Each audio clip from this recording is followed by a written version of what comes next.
आपल्याला माहिती आहे की राज्याला वीज देणारं हा जिल्हा आहे. यासाठी लागणारा कोळसा आणि त्यातून उत्पन्न होणारं प्रदूषण, प्रश्न, समस्या या अगोदर मी माननीय मुख्यमंत्री मोदयांना विनंती केली. त्यांनी नुकसान भरपाईच्या संदर्भात एक समिती केली. महामाया कोल्ड वॉशरीनी 68 लाख रुपयाची नुकसान भरपाई शेतकऱ्यांची दिली नाही आणि मग माननीय मुख्यमंत्री महोदयांनी अतिरिक्त मुख्य सचिव विकास खारगेजींच्या प्रमुख अध्यक्षतेखाली ही समिती शास्त्रशुद्ध पद्धतीने नुकसान भरपाई शेतकऱ्यांची कशी देता येईल यासाठी ही समिती झाली आणि सरकार त्या दृष्टीने निर्णय घेणार आहे.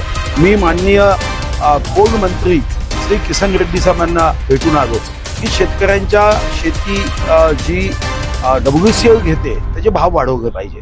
2010-11चा जो GR होता तो 6 लक्ष पडीत जमिनीचा होता, 8 लक्ष कोरडवाहूचा आणि 10 लक्ष सिंचित जमिनीचा होता.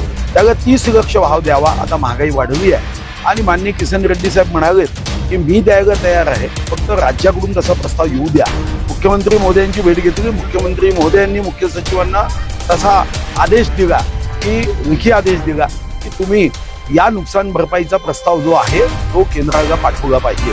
यासोबत काही गावांमध्ये काही 80% 85% जमीन घेतल्या जातात आणि 15% जी जमीन शिल्लक राहते त्या शेतकऱ्यांचं शेती करणं हे फार जिकरीचं होतं, कठीण होतं आणि या बाबतीमध्ये सुद्धा एक पॉलिसी असण्याची आवश्यकता आहे की जसं आपण पुनर्वसनामध्ये 75% गाव जात असेल तर आपण 100% पुनर्वसन करतो.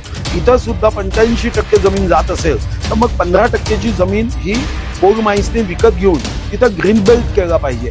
त्या ठिकाणी झाडं लावली पाहिजे. त्या ठिकाणी झाडांच्या माध्यमातून होणारं प्रदूषण थांबवलं पाहिजे.